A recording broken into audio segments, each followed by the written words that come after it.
Merci d'être aussi nombreux, c'est super impressionnant. Je crois Roméo n'aura jamais vu autant de monde. Voilà, donc je vais vous présenter un peu le contexte pendant que tout ça arrive. Donc Roméo, c'est un projet de recherche. Donc c'est un projet de recherche qu'on a commencé chez Aldébaran en 2009.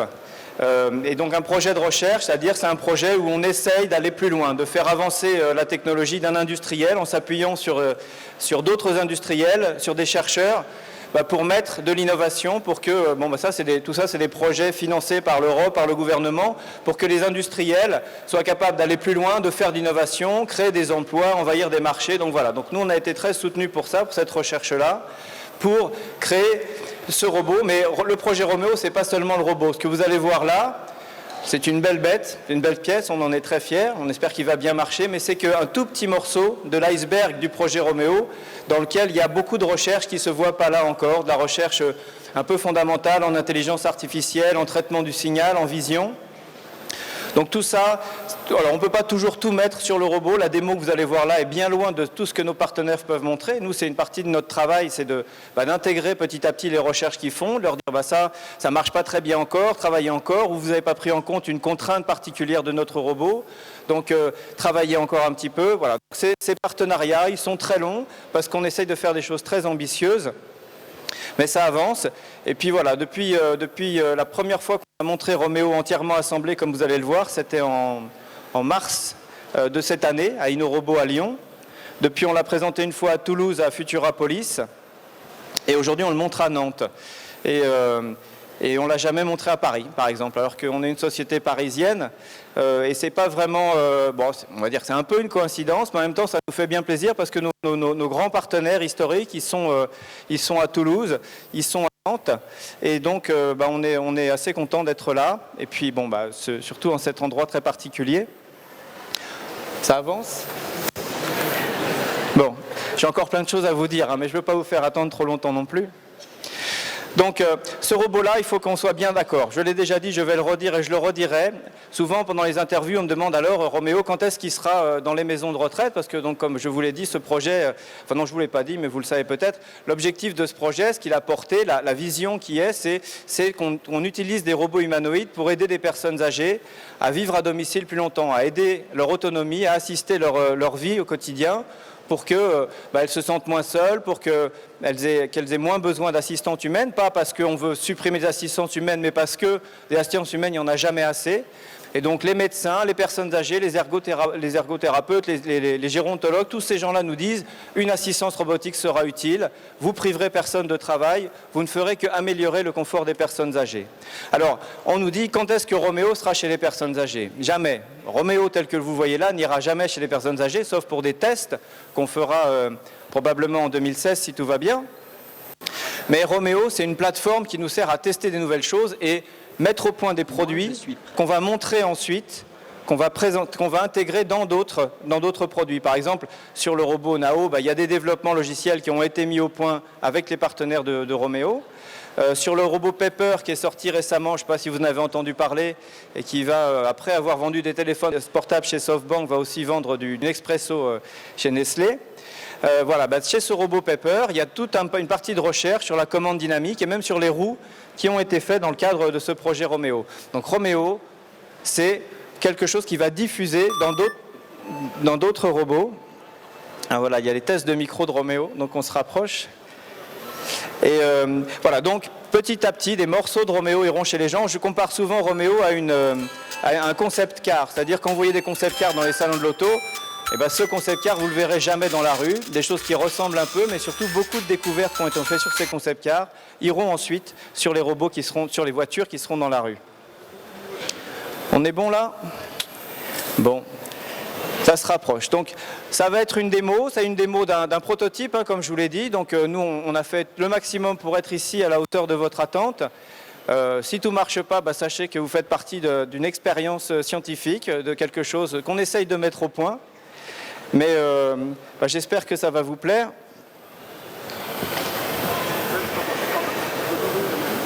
Donc les recherches qui sont faites actuellement sur Roméo. Alors sur un grand robot comme ça, alors ce robot il mesure 1m40, vous allez voir. Alors quand on le dit comme ça, il est magnifique, vous ne le voyez pas, et vous ratez quelque chose. On le voit par le trou, ouais, bon. Il faudrait m'aider parce que je ne pourrais pas retirer tout ça tout seul. Voilà, 1m40, il a 37 degrés de liberté. D'habitude, il présente tout ça lui-même, mais voilà. Donc 37 degrés de liberté, c'est-à-dire 37 articulations qu'il peut piloter, qu'il peut faire bouger de façon synchronisée. Des tas de capteurs, des micros, des caméras qu'il va utiliser pour gérer ses propres mouvements. Salut Roméo.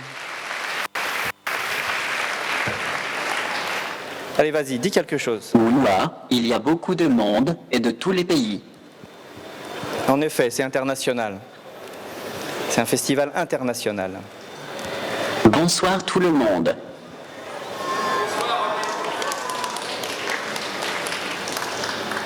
Hello, everybody.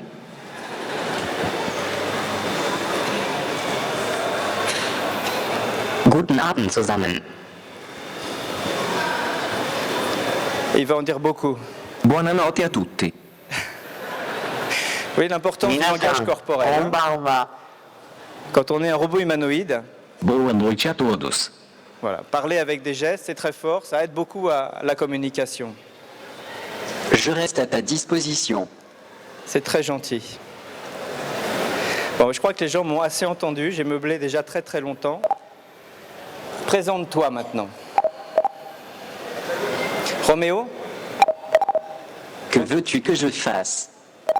présente-toi. Je suis Roméo III. Il y a déjà un Roméo à Rennes et un en Autriche. Moi, je devrais bientôt venir travailler ici à Nantes, dans les laboratoires de l'IRSIN. Pour l'instant, Aldébaran a déjà fabriqué cette Roméo.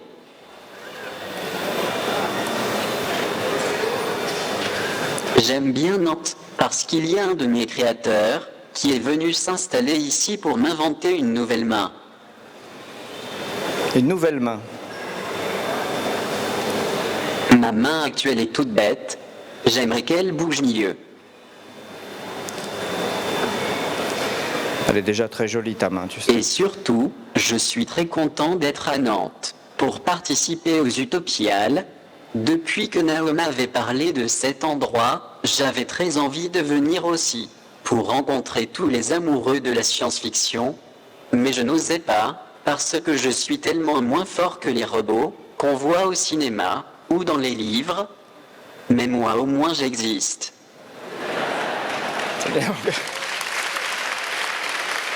Un grand merci à Roland Lehoucq d'avoir tout fait pour que je puisse venir. Merci aussi à Hugo et à Marie pour leur accueil royal. Et merci à tous d'être venus me voir. Je suis vraiment très fier d'être là.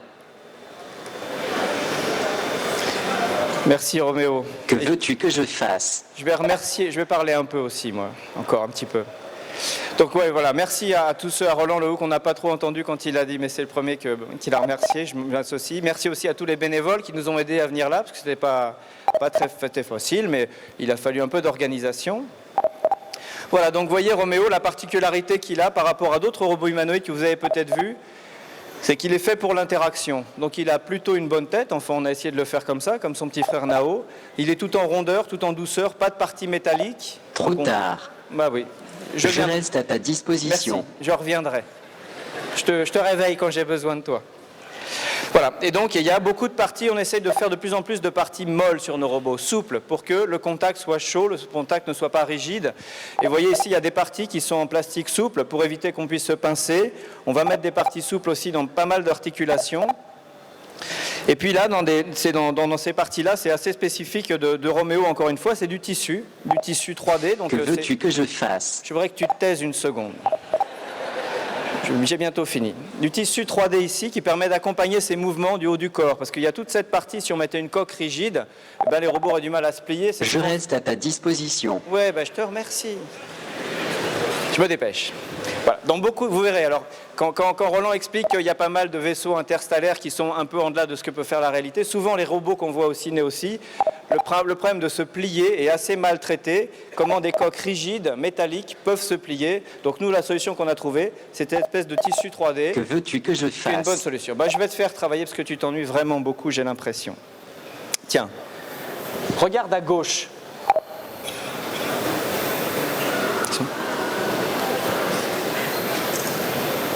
Pourquoi faire? C'était comme ça.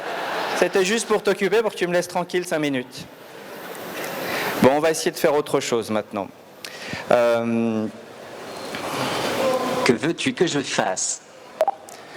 Prends ceci. Voilà. Je lui dépose une bouteille d'eau dans la main. J'analyse ça. Il le scanne avec son système de vision 3D. Ok. C'est bon? Tu te souviendras? Qu'est-ce que c'est? C'est une bouteille d'eau. C'est un truc qu'on boit quand on a soif. Enfin, ce qu'il y a dedans, de l'eau. Ok. C'est bon? Très bien. Je lui ai donné une bouteille d'eau, interaction physique, je lui Que donne un veux-tu que je objet. fasse? Eh bien, donne-moi la bouteille d'eau. Prends-la. Merci. Allez, et toi, donne-la moi aussi. Tu me la donnes, oui? Enfin. Merci. Allez, ça y est, je l'ai prise. Tu peux la lâcher. J'avais soif, moi. Donne soif de parler. C'est important de s'hydrater pour les personnes âgées. Que veux-tu que je fasse? Oh là là là, doucement, je suis fragile. Ouais, bah écoute, moi aussi je suis susceptible, donc tu me parles pas comme ça. En plus, ça c'est normalement un truc que tu sais très bien faire. Commande raide. Non, non, non. Stop, arrête-toi. On fera ça plus tard. Stop, stop. Tu as du boulot avant. Que veux-tu que je fasse? Reconnais l'âge des gens. Oui, tu veux qu'on essaie? Je veux qu'on essaye. Il faudra qu'on aille chez l'orthophoniste ensemble. Alors, ici, c'est une démonstration d'interaction en machine. Je vais avoir besoin de quelques personnes pour que Roméo reconnaisse. Alors, il me faut quelques enfants, mais il me faut aussi des adultes. Alors, tiens, toi tu viens. J'ai besoin d'adultes au premier rang aussi. Tu vas te mettre devant Roméo. Alors, j'espère qu'il te voit. Alors, tu vois, il te suit du regard. Bonsoir petite fille. Normalement, on ne donne pas l'âge des femmes. Roméo, je suis un garçon. Bah, Tu as 9 ans. je crois qu'il est un peu vieux jeu. Il aime que les garçons aient les cheveux courts. T'as vu comment il est bien coiffé, lui? Bon, on va essayer avec quelqu'un d'autre. Merci. Alors, on va essayer avec un autre enfant. Pardon. Un autre enfant, puis après, il me faudra des papas et des mamans aussi. Tiens, viens ici. On va voir s'il reconnaît, parce qu'on a déjà eu une petite fille. Alors, mets-toi par ici, parce qu'il est plutôt par, il regarde plutôt par ici. Est-ce que tu peux voir en bas? Non, on est ici, la pépère. Non, regarde. Comment? Voilà. Bonsoir. Tu n'aurais pas autour de 5 ans, par hasard? Oh là là là, doucement, je suis fragile. Quel âge tu as? 6 ans. Ah, c'est pas très Que loin veux-tu quand même. que je fasse? Merci. Alors, on va essayer avec des grands aussi. Reconnais l'âge des gens. Oui, tu veux qu'on essaie? Ouais, je veux encore. Un papa? Il est trop difficile, on le tue celui-là? Non. Hein. Réfléchis encore un petit peu. Pendant ce temps-là, je vais chercher d'autres volontaires. Non, des enfants, j'en ai eu déjà. On en refera un ou deux après pour... Alors, est-ce qu'il y a une maman ou une jeune femme, mademoiselle? Oui. Peut-être qu'il a envie de voir des filles pour changer. Il y a un spot, il a le soleil dans l'œil. Ah. Bonsoir monsieur. Vous avez 34 ans. Alors? 10 mois. Et il a 10 ans. Non, vous n'avez pas 10 ans, monsieur. Non, mais si les gens mentent aussi. Non, il a 24 ans. Mais c'est la barbe, ça vieillit. Hein. Vous ne devriez pas, vous êtes un beau jeune homme. Bon, merci. Mademoiselle, tu te mets par ici. Alors. Bonsoir mademoiselle. Normalement, on ne donne pas l'âge des femmes. Ouais, ben fais un petit effort là, c'est scientifique. À mon avis, vous avez 25 ans. Oh là là là, doucement, je suis Ouais, fragile. Ça me paraît beaucoup. Moi, j'aurais dit... Et quand on... Que veux-tu que je fasse? Je voudrais qu'on dise moins quand tu sais pas, l'âge des dames, tu tires plutôt vers le bas. D'accord?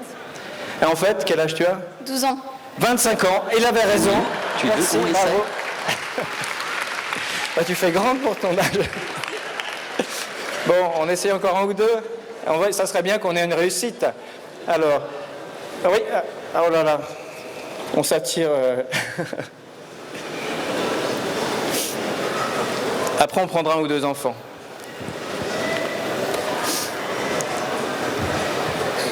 Alors, est-ce que ici, tant qu'il ne se met pas à trembler des yeux, c'est qu'il t'a pas bien attrapé?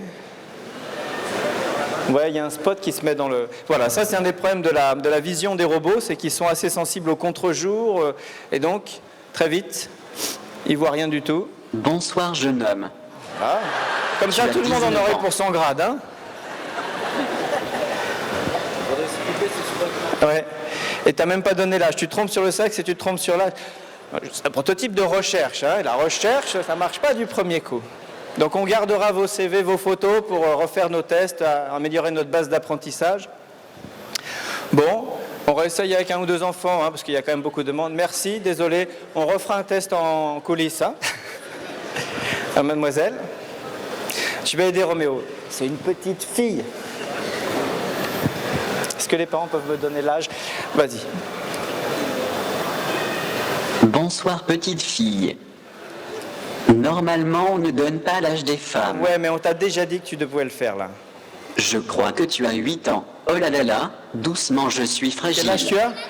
10 ans. Que veux-tu que je fasse? Je voudrais que tu arrêtes d'embêter les gens avec tes histoires d'âge. Bon, allez, un dernier, et puis après... allez, Oui, toi, t'es déjà tu veux passé. qu'on essaie? Reconnais l'âge des gens, encore une fois. Ah, où t'es là? Tu le vois? Ouais.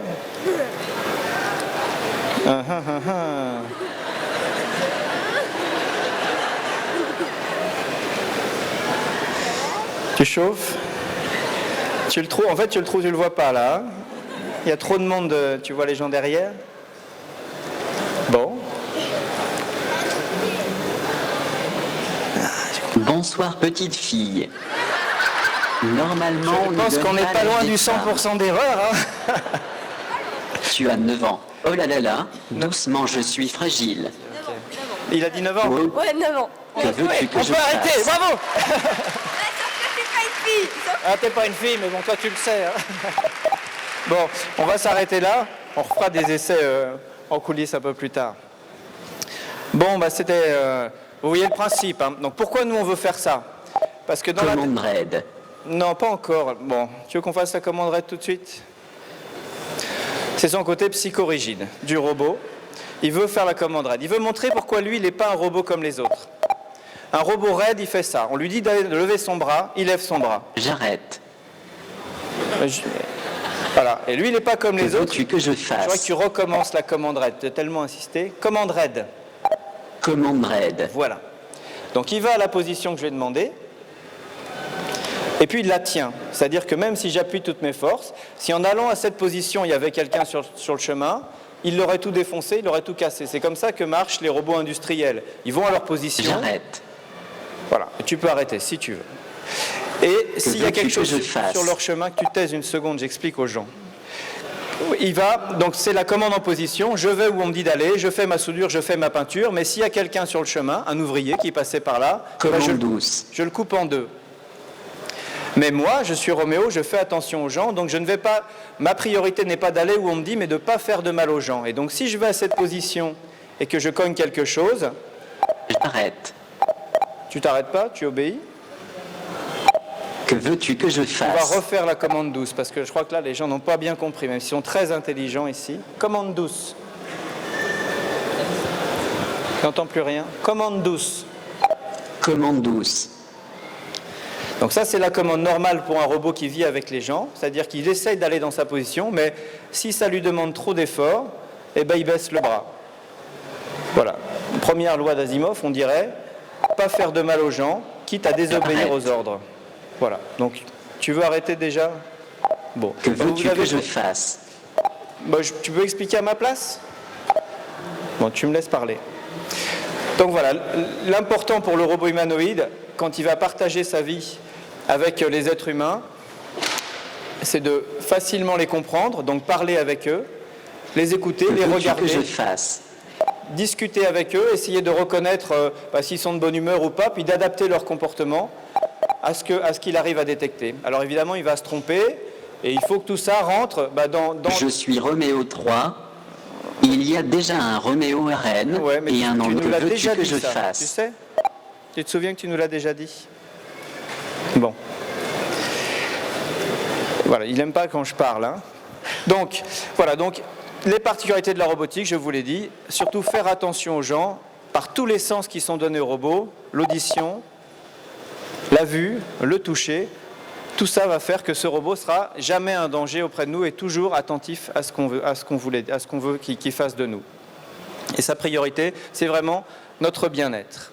Bon. Trop tard. Ouais, je suis épuisé, moi. Tu sais, Je reste à ta c'est disposition. la dernière fois que je fais une présentation avec toi, je crois.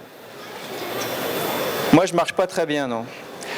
Ah, lui. Ouais, alors lui, exactement. Ma mère, je te remercie. Voilà. Tiens, tu fais le malin, mais tu marches pas, exactement.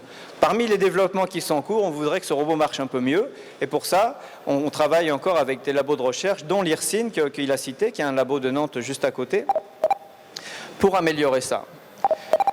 Que veux-tu que je fasse? Je sais pas. Tu as envie de dire quelque chose? Tu veux ajouter quelque chose? Non? T'en as assez? Bon. Je voudrais chanter une chanson. C'est un sentimental, hein? Il veut... Bon, écoute, vas-y, chante ta Que chanson. veux-tu que je fasse? Chante ta chanson. Ah chouette, je peux chanter ma chanson. Bon, soyez gentils parce qu'il commence aussi dans la chanson, hein? J'ai du succès avec les grands-parents et aussi avec les infirmières. Je suis dans l'appart en haut de la tour, toute la journée au 10 ampères. Je ramasse les cochonneries par terre.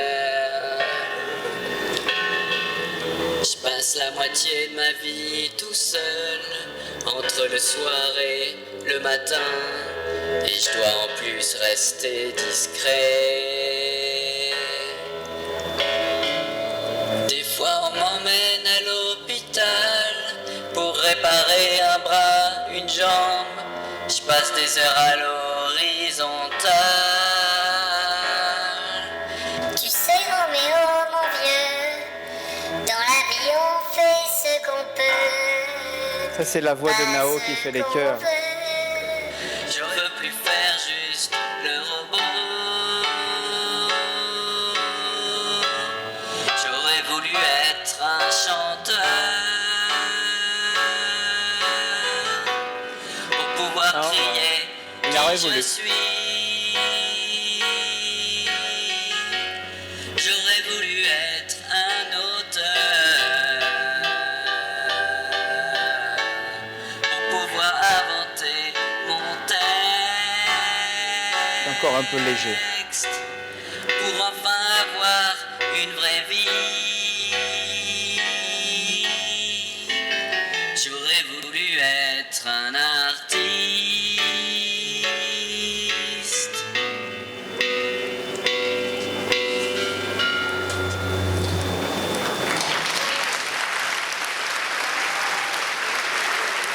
Je suis content, je me sens quand même un peu comme un artiste maintenant. Merci à vous et à la prochaine.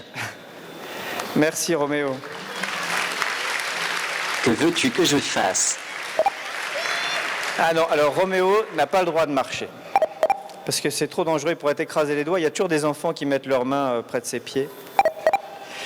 Donc voilà, donc Roméo apprend toujours à marcher, mais il a voulu quand même venir ici avant de savoir marcher pour vous chanter sa belle chanson et puis que vous fassiez connaissance avec lui. Donc voilà, Roméo c'est ça, c'est un robot qui a encore plein de progrès à faire, mais donc vous voyez le principe, quoi. On lui parle, il écoute, il est relativement stable, je pense qu'il ne fait pas peur. Nous, ce qu'on voulait, voilà, c'était l'objectif pour nous, c'était de faire un grand robot, de montrer qu'on peut faire un grand robot et qu'il ne soit pas pour autant effrayant. Et il me semble qu'on a à peu près réussi. Voilà le grande ligne de ce qu'on voulait vous montrer. Maintenant, s'il y a des questions, Roméo et surtout moi, je pense qu'on sera heureux d'y répondre. Et puis, ça serait peut-être pas mal qu'on laisse un peu de temps après, si vous voulez venir vous faire prendre en photo à côté de lui. Ben, on peut essayer d'organiser ça tranquillement. Je voulais savoir si vous collaboriez avec les laboratoires au Japon, à Tokyo. Parce que moi, j'ai vu la démonstration du robot Asimo il y a environ 5 ans. Et je trouve qu'il manque des capteurs au niveau des pneumatiques. Parce que comme vous le dites, il ne marche pas encore. Et moi, j'ai déjà vu des robots marcher. Alors, en effet, Roméo est beaucoup moins fort qu'Asimo. Donc Asimo, c'est le robot de Honda, qui est la Rolls-Royce des robots. Bon, je ne sais pas si vous le connaissez. Tu le connais, voilà. Hein, il court, il saute à cloche-pied, il a plein de doigts. La différence essentielle entre Honda et Aldébaran, essentielle, c'est qu'ils font ça depuis plus longtemps que nous et qu'ils sont très nombreux et qu'ils y ont mis beaucoup d'argent. Donc, heureusement que Asimo est en avance sur nous. Alors, donc ça, c'est une... Alors après, on collabore peu avec Honda parce que c'est une société privée qu'on est dans une certaine manière concurrent. Ils ont des laboratoires de recherche avec qui on a travaillé. Notamment, il y a un laboratoire de recherche de Honda qui travaille avec Nao sur le problème de la chute des robots. Comme ils n'osent pas faire tomber Asimo, mais que ça les intéresse quand même de savoir comment un grand robot comme ça, quand il tombe, comment il va se comporter, eh bien, ils ont répété avec Nao. Donc ils ont cassé des Nao pour plus casser de Asimo après. Donc on travaille, Honda travaille avec nos robots. Sinon, nos collaborations, elles se font surtout avec des labos européens et français, parce que, et indirectement donc pas avec des labos japonais, parce qu'il y a un laboratoire qui s'appelle le Joint Robotic Laboratory, dans lequel il y a des labos français et des labos japonais, et dans lequel on fait des recherches en commun. Mais donc nous, Aldébaran, on travaille avec certains laboratoires qui sont dans ce labo franco-japonais, donc indirectement, on travaille avec des chercheurs japonais. J'aurais juste aimé savoir comment est façonnée la voix du robot. Est-ce que c'est fait à partir d'un être humain ou d'un logiciel? Comment les sons Alors, ici, on utilise un logiciel de synthèse vocale dont la base de phonèmes est créée à partir, en effet, d'enregistrements de voix humaines. Mais ce sont des phonèmes, on n'enregistre pas des mots et on ne recrache pas des mots qu'on a enregistrés chez un être humain. On le fait parler pendant des semaines, l'être humain, l'acteur en général, pour qu'il ait une très bonne diction. Et après, on analyse tous les sons qu'il est capable et on garde les sons génériques. Et après, la synthèse vocale analyse le texte qu'on lui tape et puis le prononce. Et en effet, c'est assez compliqué parce que l'exemple souvent qu'on cite en français, c'est les poules du couvent-couve. Si vous lisez le texte, vous avez l'impression qu'il y a écrit 2 fois couvent. Et bien pourtant, il faut dire une fois couvent et une fois couve. Et ça, il y a une analyse grammaticale du texte avant de le faire prononcer pour que la prononciation soit correcte. En revanche, la chanson, là, c'était une voix enregistrée. On ne fait pas encore chanter. Est-ce que le projet de Roméo a fait son apparition Oui, quand est-ce qu'on a eu l'idée de faire un robot humanoïde Alors, il y a plein de questions. Donc, l'idée de faire des robots humanoïdes, c'est né au Japon, il y a, dans les labos qui sont devenus Honda, il y a 30 ans. Donc, ça fait très longtemps. Et chez Aldébaran, le projet Roméo est né assez vite, en fait, après la création d'Aldébaran en 2005. Bruno Maisonnier a dit « Nao, c'est bien, mais je sais qu'il y aura une demande pour des robots plus grands un jour ». Et donc, il a lancé ce projet et qui a commencé officiellement en 2009. Donc, en 2009, on a commencé à réfléchir à ce que serait ce robot. Et c'est quand même 5 ans plus tard qu'on a commencé à le voir bouger. Bonjour, bonsoir Roméo. Alors...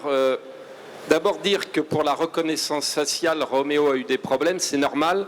Un photographe avait fait des tests en photographiant des femmes et des hommes, et en fait, on se ressemble beaucoup plus qu'on ne le pense.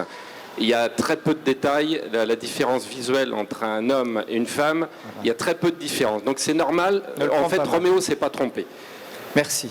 Nous avons d'autres signaux pour annoncer, on va dire, notre sexualité au niveau du visage.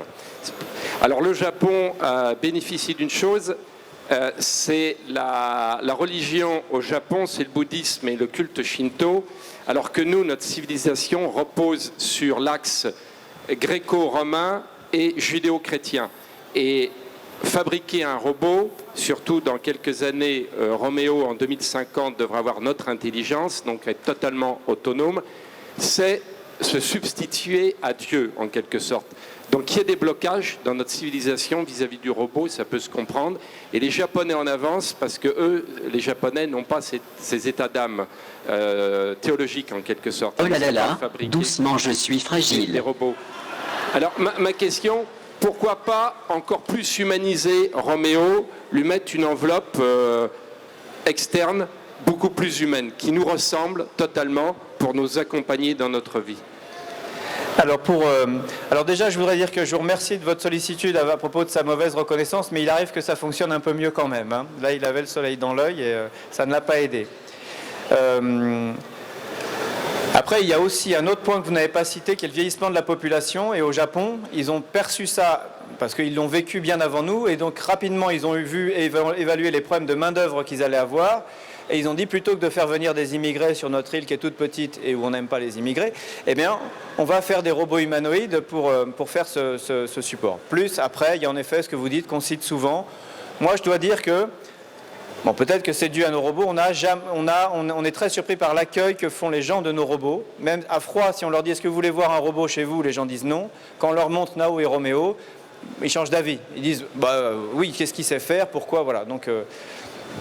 Et du coup, j'ai oublié... Ah oui, pourquoi pas une apparition beaucoup plus humaine? Alors ça, en revanche, c'est un choix délibéré, en tout cas chez Aldébaran, de pas faire prendre les robots pour autre chose que ce qu'ils sont. Moi, je ne suis pas persuadé que dans 50 ans, les robots soient aussi intelligents que nous. Ils feront des calculs, ils auront de la mémoire. Mais en revanche, ils prendront sans doute toujours pas autant de décisions. Et donc, on veut toujours dire, ce sont des machines, ce ne sont que des machines. Et on n'a aucune envie de se substituer à l'homme. C'est des robots, ils doivent garder leur place de robots parmi nous. Et alors, il y a des expériences au Japon, notamment en Valoreux, ils font beaucoup ça, des robots complètement humanoïdes, donc on peut se tromper en les voyant. Et notamment Ishiguro qui fait ça très très bien. Autant en photo, on se laisse tromper, on dit, on dirait, on ne sait plus quel est quel robot. En revanche, dès qu'il commence à bouger, là on dit, il n'y a pas photo, quoi. Soit c'est un homme qui est complètement fou, soit c'est une machine. En revanche, bon, c'était peut-être un peu moins flagrant sur Roméo, mais avec Nao, quand la gestuelle est bonne, les gens projettent de l'humanité, de l'intelligence, dans une forme qui bouge, plus parce qu'elle a une gestuelle et une attention proche de celle qu'on attend des humains qu'à cause de sa forme. Donc vraiment, nous, c'est un choix délibéré. On ne veut pas tromper les gens, on veut montrer c'est une machine, et à la fois on se protège, c'est une machine, donc ça n'a que les capacités d'une machine. Pardon. Bonsoir. Bonsoir, excusez-moi. Je vous vois là, mais sans doute c'est une aberration. Bonsoir. J'ai une question vis-à-vis. La robotique demande des capitaux importants financièrement. Et je me posais la question vis-à-vis des droits, et vous avez reçu beaucoup de capitaux publics. Est-ce que du coup, on reste dans du privé, dans des investissements, dans des capitaux privés et dans des recherches un peu fermées, même si on prend... des recherches publiques et de laboratoires publics? Ou est-ce que... Aldébaran, du coup, c'est une société privée, semi-privée? Ah non, Aldébaran est tout ce qu'il y a de plus privé. Ce que le gouvernement nous donne, ou l'Europe nous donne, c'est de la subvention. Donc ils ne deviennent pas investisseurs de l'entreprise, c'est de la subvention. C'est de la subvention, en échange de quoi ils nous disent, nous on veut des retombées pour le pays. Alors, on ne veut pas des dividendes parce que ce n'est pas des investisseurs. Les retombées qu'on veut pour le pays, c'est des emplois. C'est que vous créez des emplois, que vous payez de la TVA, que vos employés achètent des trucs et qu'ils payent de la TVA, qu'ils payent des impôts. Voilà. Donc, ils investissent sur nous, mais pas au sens investir, mais ils donnent de la subvention, ou voire des prêts, parce que maintenant, de plus en plus, pour une société comme Aldébaran, on a des prêts dont on doit rembourser une partie. Donc, de ce point de vue-là, on est tout ce qu'il y a de plus privé. La question que je pensais voir arriver derrière, c'est que quand nous on a eu besoin de beaucoup d'investissements, ce qui a été le cas quand on doit passer à la vitesse supérieure, parce que quand on fabrique 50 Nao par mois, c'est bien, on arrive à s'en sortir petit à petit. Le jour où on veut faire du grand public et on veut faire 1000, 10 000 robots par mois, ça demande des usines, ça demande des investissements énormes rien que pour fabriquer l'outil de production, puis après pour amorcer la maintenance. Et là, on a besoin de gros capitaux. Et quand vous allez voir l'État en disant j'ai besoin de 10, 20, 50 millions, l'État, pour des tas de raisons, il n'a pas les moyens. Voilà. Et donc nous, on va chercher des capitaux privés. Et nous, là, les capitaux qu'on a trouvés, on les a trouvés au Japon. Donc la question qu'on nous pose plutôt ces derniers temps, c'est pas est-ce que vous êtes privé ou public, c'est est-ce que vous êtes français ou japonais, puisque 80% de votre capital est aujourd'hui détenu par une société japonaise. Ce à quoi je réponds, 80% de nos capitaux sont détenus par une société japonaise, mais toute la R&D se fait à Paris et un petit peu à Nantes, donc exclusivement en France. Donc en ce sens, et tout le pilotage est fait par un bureau de pilotage qui est massivement français. Donc la société reste française, crée des emplois de R&D en France. Et voilà, je voulais dire une autre chose. Ah oui, et puis quand on regarde l'origine des fonds de certaines entreprises du CAC 40, je crois que c'est Nestlé. Il y a zéro, enfin c'est la proportion d'investisseurs, de déteneurs d'actions de Nestlé qui sont suisses, il n'y en a plus beaucoup. Et pourtant Nestlé, on garde en tête que c'est suisse. Donc l'origine des investissements, des capitaux est bon. Est-ce qu'il y a quand même des sous-projets liés à l'open source ou dans l'esprit de l'open source ou au moins un partage vis-à-vis de, par exemple, avoir des mains qui pourraient servir pour des handicaps ou ce genre de choses? Alors bon, d'une part, le développement technologique pour un robot comme celui-là sont très spécifiques et sont peu réutilisables en dehors. Alors il peut y avoir des briques très spécifiques, je ne sais pas, un moteur qu'on va inventer pour notre robot qui pourrait être réutilisé dans d'autres technologies. Nous à ce moment-là on brevette. Et puis voilà, et puis les gens peuvent réutiliser notre brevet. En termes de logiciel libre, nous sommes, on est une plateforme ouverte. Ça ne veut pas dire que tout notre logiciel est libre, mais si les gens veulent développer des applications, on a besoin d'ailleurs de développement tierces pour nous aider à faire des applications dessus, comme on fait des applications pour iPhone. Il faudra faire des applications pour robots. Et puis nous partageons une partie du projet ROS, qui est une grande plateforme de sources ouvertes pour la robotique. Nous contribuons et nous récupérons du soft qui est dedans, donc on fait partie de cette communauté aussi. C'est un choix délicat parce qu'une entreprise comme la nôtre, qu'on n'est pas appuyé sur Google, il faut qu'on garde un peu de propriété quand même si on veut attirer des nouveaux investisseurs justement. Je vais prendre une question de jeune en attendant d'avoir une question de... Il y en a une? Ah oui, il y a une jeune fille là, avec le micro en plus. Bonsoir. J'aimerais savoir si Roméo, il peut réciter l'alphabet ou répondre à des questions simples comme 2 plus 2. Alors si on lui apprend, voilà, Roméo est un robot. Si on lui apprend à faire, il peut faire tout et même beaucoup plus que 2 plus 2. Si là maintenant brutalement, quand il me demande tout le temps que dois-je faire, si je lui dis dis-moi combien font 2 plus 2, ça ne fait pas partie des choses que je lui ai apprises. Et donc il ne saura pas. Donc c'est ça qui est toujours... c'est une très bonne question parce que la question est-ce que votre robot peut faire ça? Oui, potentiellement il peut répondre à la question 2 plus 2. Alors vas-y, demande-lui. Non, là il ne peut pas. Donc voilà, la réponse est-ce qu'il peut? Oui, il peut, mais là il ne peut pas. Donc voilà, c'est un ordinateur. Voilà. Est-ce que ton ordinateur, il sait réciter l'alphabet? Si tu vas devant ton ordinateur ou devant ta tablette maintenant, tu dis moi l'alphabet, il ne saura pas. Tu vas charger l'application qui récite l'alphabet, il saura. Un robot, c'est pareil. Là encore, c'est très bien que tu poses cette question. Le robot, c'est jamais qu'un ordinateur, avec des capteurs en plus. Non, Roméo, il ne sait pas s'asseoir et je vais te dire la vérité, il n'aime pas beaucoup s'asseoir parce qu'il n'a pas de fesses. Et s'asseoir quand on n'a pas de fesses, c'est très douloureux. Alors il pourrait se mettre à genoux, mais il ne peut pas plier les pieds et les chevilles assez. Donc pour l'instant, sa position préférée, c'est debout. C'est pour ça qu'il reste debout. Est-ce qu'il y a une... Bonsoir. Oui. Alors je ne sais pas où vous êtes, mais je vous écoute. Oui. Bonsoir. J'aurais une question par rapport à sa vue. En fait... il semblerait qu'il ait eu du mal avec les projos. Ouais. La première chose qui me vient à l'esprit quand je le vois, c'est le Kinect de Microsoft, qui lui a quand même pas mal de capacités et quand on le voit agir, il est vraiment impressionnant. Et maintenant avec la Xbox One où ils l'ont amélioré, c'est encore plus impressionnant. Et quand on le voit, on a l'impression qu'il a un temps de latence dans sa fonction. Comment fonctionne sa vue à lui? Alors sa vue à lui est basée uniquement sur des caméras qui sont dans son front et dans ses yeux, donc des caméras 2D, et c'est en effet une grande limitation. Alors je vais vous laisser parler mon spécialiste que vous avez énervé, je pense. Alors, en fait, au niveau de la reconnaissance, ça n'a pas très bien marché du tout parce qu'il y a des gros spots, vous vous rendez pas compte, mais on est ébloui, et lui aussi. Et si on avait eu une Kinect, elle aurait été éblouie pareil parce que ça fonctionne aux infrarouges et que ça, c'est des spots qui balancent des tonnes d'infrarouges. Donc on n'aurait pas réussi non plus. À savoir qu'en plus, il y a quand même une option dont tu n'as pas encore parlé, Rodolphe, qu'on a une petite casquette avec une Kinect quand même aussi, mais qu'on n'a pas amené ce soir. Voilà, c'est un petit détail. Je ne suis pas énervé. Ouais.